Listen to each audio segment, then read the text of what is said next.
सभी डीएलएड साथियों को नमस्कार। आप सभी का स्वागत है मेरे चैनल पर। और गाइस, आज की इस वीडियो में हम डिस्कस करने वाले हैं UP DElEd third semester subject समावेशी शिक्षा, ठीक है। और बहुविकल्पीय प्रश्न डिस्कस करेंगे जिसका आंसर आप सभी को करना होगा। इस क्लास की जो टाइमिंग होती है रात के 10 बजे होती है, ठीक है। तो चलिए स्टार्ट करते हैं। आप सभी वीडियो को लाइक कर दीजिए और अपने फ्रेंड्स मित्रों को भी शेयर कर दीजिए ताकि वो भी जुड़ सके, ठीक है। और मतलब जो भी टेस्ट है, अगर क्योंकि देखिए टेस्ट से क्या होता है ना कि जो क्वेश्चन याद नहीं होने होते हो, बट अगर आप उसका आंसर गलत भी देते हो, लेकिन जब आपको सही पता चलता है तो वो कभी क्वेश्चन भूलता नहीं है, ठीक है। तो चलिए स्टार्ट करते हैं। और आप सभी को जो टाइमिंग दी जाएगी मात्र 3 सेकंड की टाइमिंग दी जाएगी। क्लियर। अब देखिए यहाँ पे पहला प्रश्न है कि कौन विशिष्ट बालक नहीं है। ऑप्शन है प्रतिभाशाली बालक, ऑप्शन बी मंद बुद्धि बालक, ऑप्शन सी दृष्टिदोष युक्त बालक और ऑप्शन डी अल्पसंख्यक बालक। और ये 2019 का पूछा हुआ प्रश्न है। तो विशिष्ट बालक नहीं है। विशिष्ट बालक क्या होता है कि जो सामान्य बालकों से डिफरेंट अलग होता है वो विशिष्ट बालक हो जाता है। तो आप सभी का आंसर अगर ऑप्शन नंबर पहले का डी आ रहा है तो बिल्कुल सही है। यहाँ पर देखिए विशिष्ट बालक के अंतर्गत आ जाते हैं प्रतिभाशाली बालक भी आ जाते हैं, मंद बुद्धि बालक भी आ जाते हैं और दृष्टिदोष युक्त बालक भी आ जाते हैं, ठीक है। क्योंकि ये सामान्य से क्या है, डिफरेंट है। बट यहाँ पर अगर हम कहें अल्पसंख्यक बालक, ये क्या है, ये इसका कोई मतलब नहीं है। श्रेणी क्रम ये अगर कहे तो ये कैटेगरी वाइज दिया है, बट इसीलिए ये क्या है, गलत है। तो यहाँ पर हमारा ये गलत है, लेकिन फिर भी क्योंकि यहाँ पे पूछा है नहीं है तो यही नहीं है। क्लियर। अगर ऑप्शन नंबर डी अगर आप सही कर रहे हो तो बिल्कुल आप सभी के आंसर बिल्कुल करेक्ट है।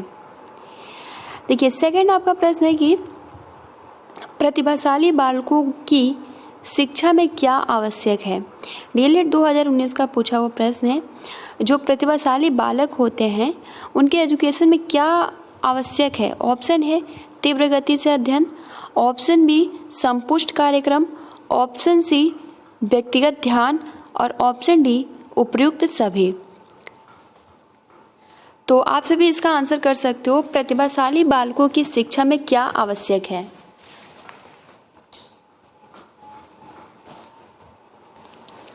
सो फ्रेंड्स देखिए आप सभी का आंसर अगर ऑप्शन नंबर डी आ रहा है, यानी अगर ऑप्शन नंबर सी आ रहा है व्यक्तिगत ध्यान, तो यहाँ पर ये बिल्कुल सही होगा।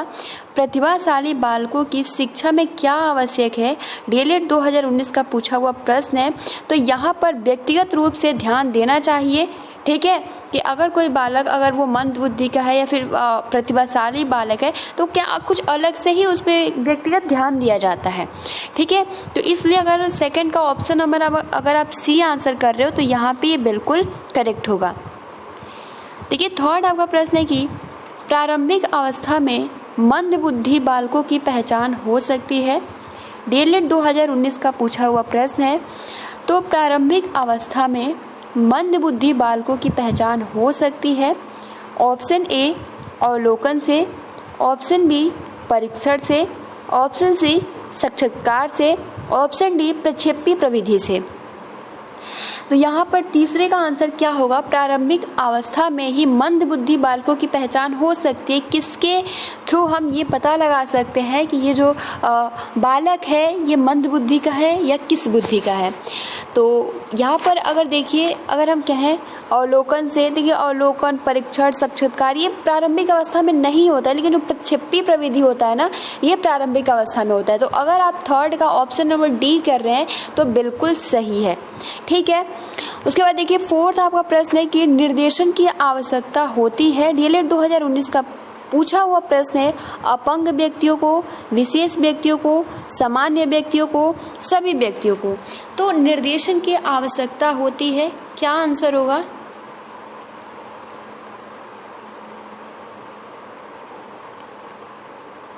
सो फ्रेंड्स देखिए निर्देशन की आवश्यकता क्योंकि सभी व्यक्तियों की होती है, वो चाहे अपंग हो या विशेष व्यक्ति हो या फिर नॉर्मल व्यक्ति हो। तो यहाँ पर निर्देशन की सभी व्यक्तियों की नीड होती है। तो अगर आप फोर्थ का आंसर ऑप्शन नंबर डी कर रहे हैं तो वेरी गुड, बहुत सही जा रहे हैं आप। यहाँ पर ऑप्शन नंबर डी ही होगा, सभी व्यक्तियों को। क्लियर। अब नेक्स्ट फिफ्थ आपका प्रश्न है कि दृष्टि दोष की पहचान है। डीएलएड 2019 का पूछा हुआ प्रश्न है और हो सकता है, क्योंकि देखिए प्रीवियस ईयर के अगर क्वेश्चन आप सॉल्व कर लेते हैं तो वो एग्जाम में 100% आ ही जाता है।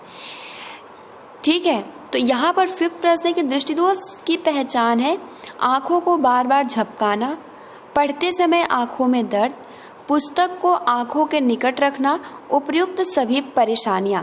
तो दृष्टि दोष की क्या पहचान है यहाँ पर देखिए, क्योंकि आप सभी ने पढ़ा होगा दृष्टि दोष एक तो होता है निकट दृष्टि दोष और एक होता है दूर दृष्टि दोष। बट यहाँ पे ये दोनों का अंतर नहीं पूछा, यहाँ पे ये पूछा है कि दृष्टि दोष होता क्या है।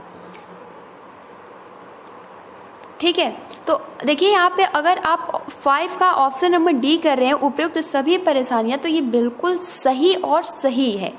जी हाँ फ्रेंड्स, दूर दृष्टि दोष यानी आंखों को बार बार झपकाना, मतलब आंखों से रिलेटेड जो भी प्रॉब्लम होती है, पढ़ते समय आंखों में दर्द, पुस्तक को आंखों के निकट रखना।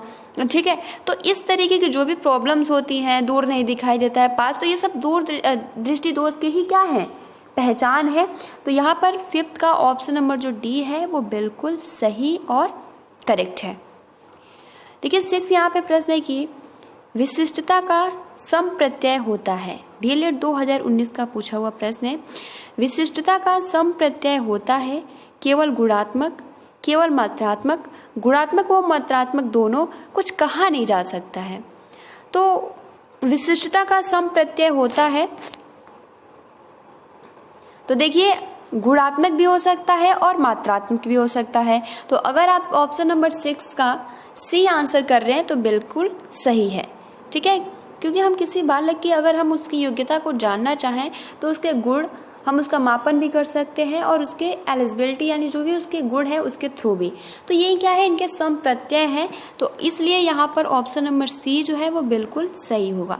राइट, चलिए नेक्स्ट 7 प्रश्न है कि कौन शिक्षा के क्षेत्र में विशिष्ट बालकों का वर्ग नहीं है। डीएलएड 2019 का पूछा हुआ प्रश्न है। तो ऑप्शन है बौद्धिक दृष्टि से विशिष्ट बालक, शारीरिक दृष्टि से विशिष्ट बालक, जातिगत दृष्टि से विशिष्ट बालक, शैक्षिक दृष्टि से विशिष्ट बालक। तो कौन शिक्षा के क्षेत्र में विशिष्ट बालकों का वर्ग नहीं है, ये डीएलएड 2019 का पूछा हुआ प्रश्न है। तो इसका आंसर क्या होगा,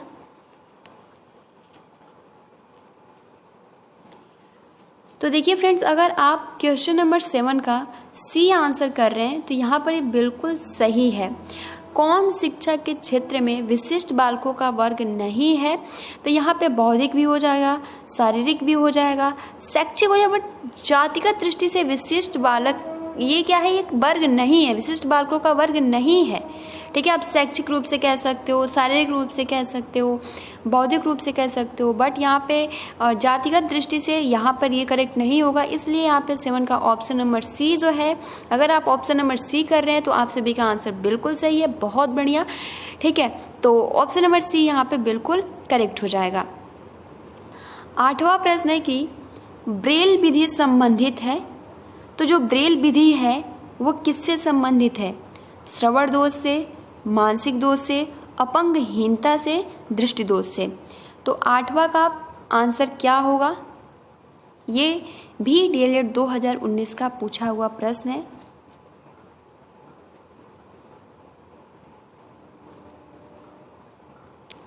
सो फ्रेंड्स, यहाँ पे ब्रेल विधि संबंधित है, यहाँ पर ऑप्शन नंबर जो हो जाएगा वो डी बिल्कुल करेक्ट हो जाएगा। अगर आप ऑप्शन नंबर डी दृष्टि दोष बता रहे हैं तो बिल्कुल सही है। क्लियर, जो ब्रेल विधि संबंधित है ये दृष्टि दोष से संबंधित है। 9वां आपका प्रश्न है कि भारतीय पुनर्वास परिषद अधिनियम कब पारित हुआ था। डीएलएड 2019 का पूछा हुआ प्रश्न है, भारतीय पुनर्वास परिषद अधिनियम कब पारित हुआ था।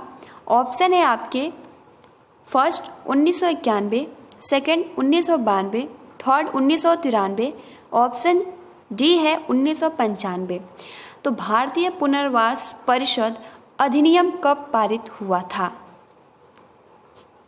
सो फ्रेंड्स, अगर आप क्वेश्चन नंबर 9 का ऑप्शन नंबर बी बता रहे हैं कि भारतीय पुनर्वास परिषद अधिनियम कब पारित हुआ था?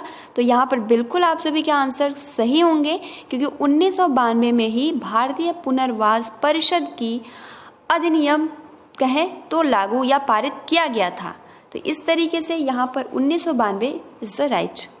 अब नेक्स्ट 10 प्रश्न है कि विशिष्ट बालकों की शिक्षा के लिए चलाए जाते हैं। DLED 2019 का पूछा हुआ प्रश्न है। तो विशिष्ट कार्यक्रम, संवर्धन कार्यक्रम, उपचारिक कार्यक्रम, उपयुक्त सभी। तो देखिए यहाँ पर विशिष्ट बालकों की शिक्षा के लिए चलाए जाते हैं, जरूरी नहीं है कि उपचारिक कार्यक्रम विशिष्ट। उपचारिक कार्यक्रम में अगर देखिए ऐसा, क्योंकि हमें पता है कि बालक जो होते हैं वो हो सकता है मंद बुद्धि के अगर भी हैं तो वो विशिष्ट में आते हैं, अगर वो बहुत ज़्यादा प्रतिभाशाली है तभी विशिष्ट में आते हैं। तो जब मंद बुद्धि के रहेंगे उनके लिए उपचारिक कार्यक्रम होगा। बट यहाँ पे सिंपल पूछा है विशिष्ट बालकों की शिक्षा के लिए चलाया जाता है, तो संवर्धन कार्यक्रम इज द राइट आंसर होगा। ठीक है, तो ऑप्शन नंबर बी, अगर आप क्वेश्चन नंबर 10 का ऑप्शन नंबर बी बता रहे तो यहाँ पे ये सही होगा। 11 नंबर प्रश्न है कि श्रवण बाधित बालकों में प्रायः सुनने की क्षमता होती है 30 से 50 डेसिमल, 50 से 60 डेसिमल, 60 डेसिमल या इससे अधिक, 50 डेसिमल या अधिक। तो यहाँ पे जो श्रवण बाधित होते हैं, 2019 का पूछा हुआ प्रश्न है, जो श्रवण बाधित बालक होते हैं उनकी जो कैपेसिटी होती है सुनने की वो कितनी डेसिमल होती है? 30 से 50, 50 से 60, 60 या 50?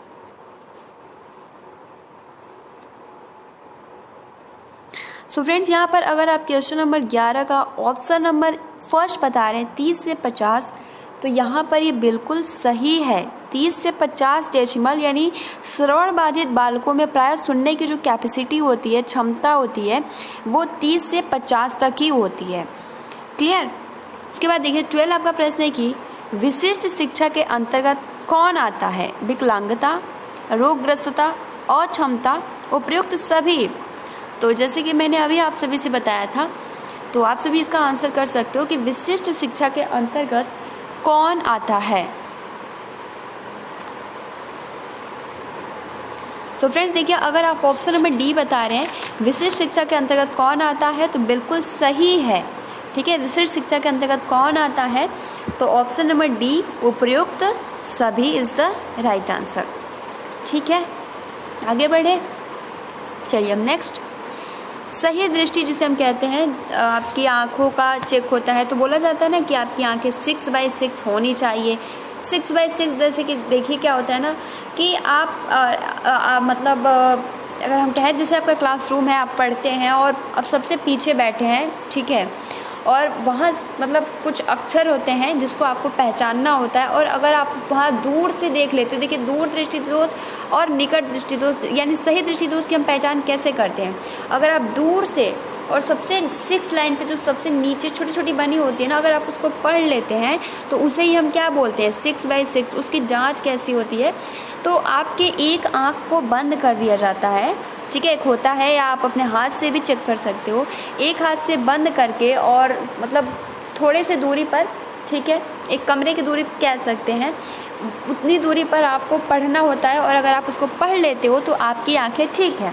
तो सही दृष्टि कहलाती है कि आपके आई टेस्ट जो है बिल्कुल, यानी जो भी आपके आई टेस्ट हुआ वो बिल्कुल सही है।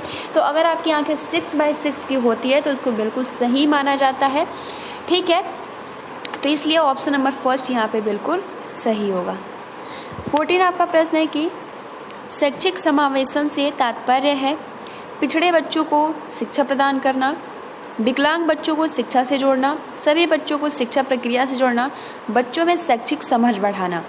तो आप खुद बता सकते हैं, यहाँ पे ये जो प्रश्न है बहुत ज़्यादा मतलब महत्वपूर्ण है, और आप इसको अगर आप समझ के पढ़े होंगे तो आप इसका आंसर बिल्कुल आसानी के साथ कर सकेंगे। शैक्षिक समावेशन से तात्पर्य है पिछड़े बच्चों को शिक्षा प्रदान करना, विकलांग बच्चों को शिक्षा से जोड़ना, सभी बच्चों को शिक्षा प्रक्रिया से जोड़ना। तो फ्रेंड देखिए, अगर आप ऑप्शन नंबर यानी 14 का ऑप्शन नंबर सी बता रहे हैं शैक्षिक समावेशन से तात्पर्य है सभी बच्चों को शिक्षा प्रक्रिया से जोड़ना, तो यहाँ पर ये बिल्कुल सही हो जाएगा। Option number C is the right answer. देखिए अगला आपका प्रश्न है कि भाटिया बैटरी में कुल कितने उप परीक्षण हैं? 2, 3, 5, 7। तो भाटिया बैटरी में कुल कितने उप परीक्षण हैं? तो यहाँ पर देखिए भाटिया बैटरी में जो, हाँ ठीक है, तो यहाँ पर आंसर हो जाएगा 5। भाटिया बैटरी में कुल कितने उप परीक्षण है? तो 5। 16 आपका प्रश्न है कि क्रमिक विकास के सिद्धांत के प्रतिपादक हैं। बहुत ही ज़्यादा, अगर हम कहें तो बहुत ही ज़्यादा महत्वपूर्ण ये प्रश्न है। क्रमिक विकास के सिद्धांत के प्रतिपादक हैं। ऑप्शन है किंग एवं Thorndike, option D Skinner, option C none, option D अरस्तु। तो क्रमिक विकास के सिद्धांत के प्रतिपादक हैं तो कौन है? तो फ्रेंड्स यहाँ पर देखिए, अगर ऑप्शन नंबर फर्स्ट यानी किंग एवं थॉर्नडाइक अगर आप बताते हैं तो यहाँ पे बिल्कुल सही हो जाएगा। ठीक है, किंग एवं थॉर्नडाइक। 17 का प्रश्न है कि अधिक तनाव का काल है। तो अधिक तनाव का काल है शैशवावस्था, किशोरावस्था, बाल्यावस्था, प्रौढ़ावस्था। तो अधिक तनाव का काल है, यहाँ पर ऑप्शन नंबर कौन सा सही होगा? और आपने प्रथम सेमेस्टर में भी पढ़ा होगा तो आप इसका आंसर बहुत ही आसानी के साथ कर सकेंगे। सो फ्रेंड्स देखिए, अधिक तनाव का काल है, अगर ऑप्शन नंबर बी के साथ आप जा रहे हैं किशोरावस्था तो बिल्कुल सही है। ठीक है, ऑप्शन नंबर बी यहाँ पे बिल्कुल करेक्ट हो जाएगा। 18 नंबर प्रश्न है कि स्कूल बच्चों में व्यक्तिगत भिन्नताएं किस रूप में पाई जाती हैं? शारीरिक, मानसिक, रुचि, उपयुक्त सभी।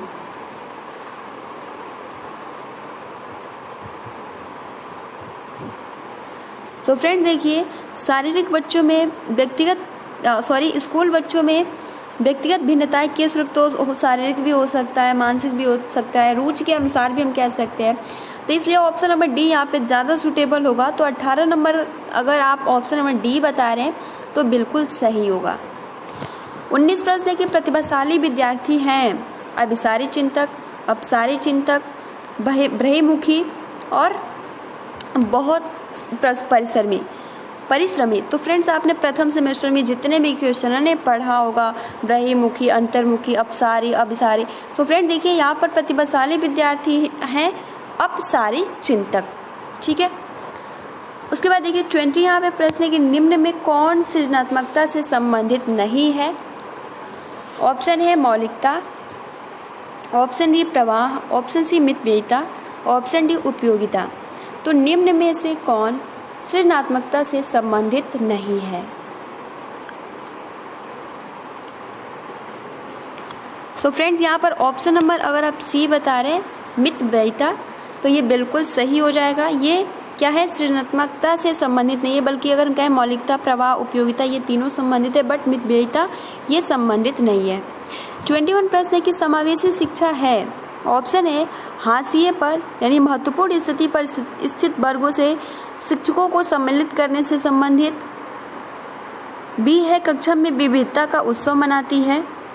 दाखिले संबंधी कठोर प्रतिक्रियाओं को बढ़ावा देती है। तथ्यों पर आधारित शिक्षा से संबंधित। बिल्कुल यहाँ पे आंसर बहुत ज़्यादा महत्वपूर्ण है और इसका आंसर आप सभी के 100% सही आएंगे। 21 देखिए पूछ कह रहे हैं समावेशी शिक्षा है, तो अभी हम लोगों ने डिस्कस किया कि सभी वर्गों को इसमें शामिल किया जाता है।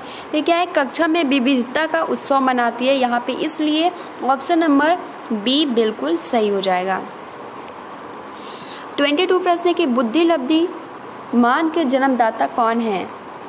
सो फ्रेंड्स यहाँ पर क्योंकि आपने प्रथम सेमेस्टर में भी पढ़ा होगा, यहाँ पे टर्मन होगा। ठीक है, बिने भी आते हैं बट यहाँ पे टर्मन क्या है? इसके जन्मदाता है, तो इसलिए आप इसको बिल्कुल सही कीजिएगा। 23 प्रश्न है कि जड़ बुद्धि वाले बालक की बुद्धि लब्धि कितनी होती है? तो यानी जो जड़ बुद्धि वाले बालक होते हैं, ठीक है, स्टार्टिंग से, तो ऑप्शन है 110, 120, 81 से 110, 71 से 80, 71 से कम। तो 23 का आंसर क्या होगा? जड़ बुद्धि वाले बालक की बुद्धि लब्धि कितनी होती है?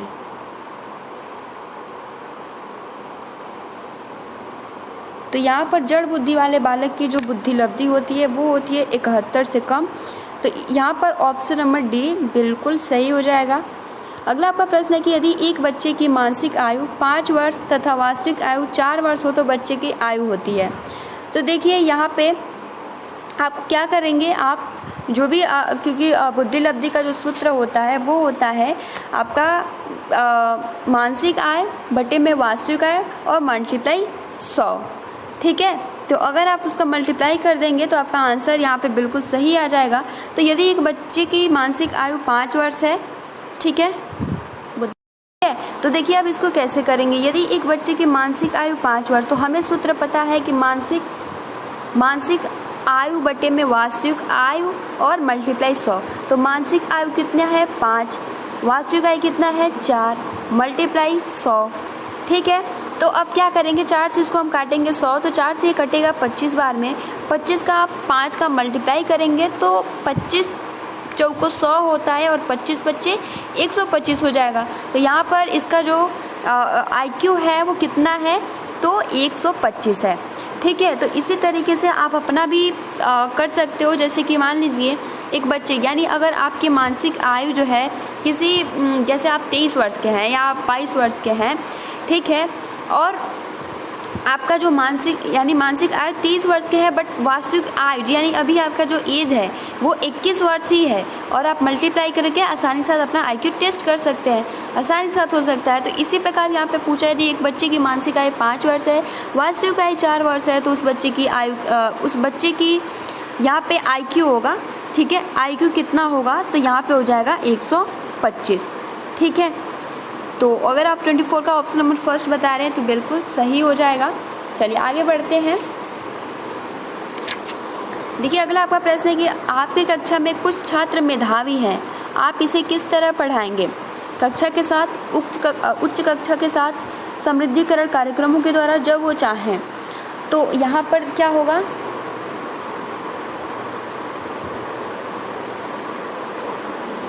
तो देखिए यहाँ पर अगर आप यहाँ पे 25 का ऑप्शन नंबर सी कर रहे हैं तो बिल्कुल सही हो जाएगा।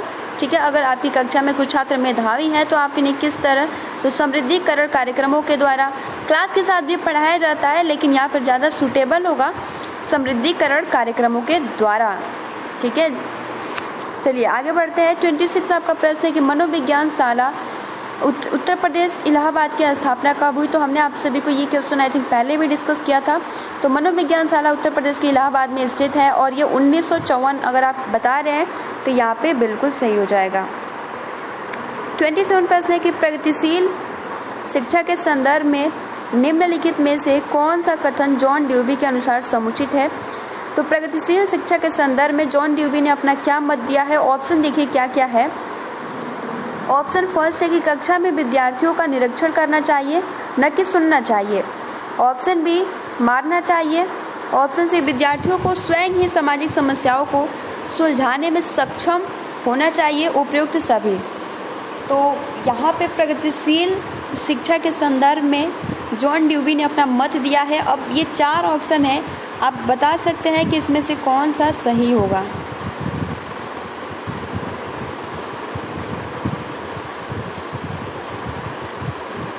तो फ्रेंड्स देखिए अगर आप ऑप्शन नंबर सी, बिल्कुल यहाँ पे ये बिल्कुल सही हो जाएगा कि विद्यार्थियों को स्वयं ही सामाजिक समस्याओं को सुलझाने में सक्षम होना चाहिए। ठीक है, तो ऑप्शन नंबर सी यहाँ पे करेक्ट हो जाएगा। अगर आप 27 का ऑप्शन नंबर सी बता रहे हैं तो बिल्कुल सही है। 28 प्रश्न है कि अभिप्रेरणा की व्याख्या जन्मजात मूल प्रवृत्तियों के आधार पर की जा सकती है। ये किसका स्टेटमेंट है? मैकडूगल का, स्किनर का, नन का, फ्रायड का।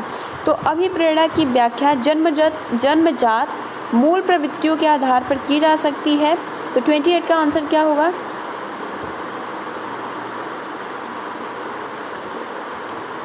सो फ्रेंड्स यहाँ पे हो जाएगा मैकडूगल। ठीक है, ऑप्शन नंबर फर्स्ट बिल्कुल सही हो जाएगा। 29 प्रश्न है कि निम्न में से कौन सा जन्मजात प्रेरक नहीं है? तो निम्न में से कौन सा जन्मजात प्रेरक नहीं है? भूख, प्यास, आदत, नींद। सो फ्रेंड्स देखिए यहाँ का आपका जन्मजात यानी जो भी प्रवृत्ति है, जैसे भूख भी हो जाता है, प्यास भी हो जाता है, रोना, नींद, ये आपको पहले से ही मतलब होता है। बट जो आदत होती है वो क्या होता है, आपको आदत हमेशा चेंज होती रहती है।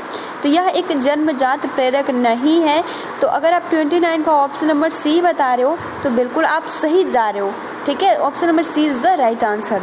अब नेक्स्ट 30 प्रश्न है कि वे कौन से बाह्य कारक है जो एक बालक को कक्षा में रुचि लेने से रोकते हैं। तो वो कौन सी बाहरी मतलब रीज़न है जिसके कारण जो एक क्लासरूम में बच्चे रुचि नहीं ले पाते हैं। ऑप्शन ए भावना और मनोभाव, ऑप्शन बी संस्कृति और प्रशिक्षण, बालक का दृष्टिकोण, लक्ष्य और प्रयोजन। तो यहाँ पे कौन से ऐसे बाह्य कारक हैं जो एक बालक को कक्षा में रुचि लेने से रोकते हैं। तो फ्रेंड्स यहाँ पर देखिए ऑप्शन नंबर बी संस्कृति और प्रशिक्षण, ये सही लग रहा है। ठीक है, उसके बाद देखिए 31 प्रश्न है कि जन्म के समय चोट या गूढ़ क्षति की वजह से आई मानसिक मंदता कहलाती है। जैविक मंदता, पारिवारिक मंदता, आकस्मिक मंदता, चिकित्सा मंदता। तो जन्म के समय अगर चोट या गूढ़ क्षति की वजह से आई मानसिक मंदता क्या कहलाती है। तो फ्रेंड्स अगर आप ऑप्शन नंबर फर्स्ट के साथ जा रहे हो जैविक मंदता, तो ये बिल्कुल सही हो जाएगा। देखिए पिछड़े बालक वे हैं जो ऑप्शन है जिनकी सीखने की गति धीमी होती है, जिनकी IQ 80 से 90 के बीच होता है, जिनका मानसिक रूप से अस्वस्थ और असमायोजित हो, उपयुक्त सभी। तो फ्रेंड्स यहाँ पर देखिए ये 32 आप सभी के लिए प्रश्न है। पिछड़े बालक वे हैं जो, इसका आंसर आप सभी कमेंट्स बॉक्स में कर सकते हो। फिलहाल आज के लिए इतना ही रखते हैं। और ये जितने भी हमने 31 प्रश्न डिस्कस किए एग्ज़ाम के पॉइंट ऑफ व्यू से बहुत ही ज़्यादा आप सभी को हेल्प मिलेंगे। ठीक है, तो आप क्या करिएगा कि पुनः अगर आपको क्वेश्चन अगर याद नहीं हुए हैं तो आप पुनः एक बार वीडियो को रिपीट कर लीजिएगा। ठीक है, तो फ्रेंड्स आज के लिए इतना ही। वीडियो को लाइक करें, शेयर करें। मिलते हैं नेक्स्ट यानी कल। आप सभी को मेरी तरफ से शुभ रात्रि, good night, have a sweet dreams.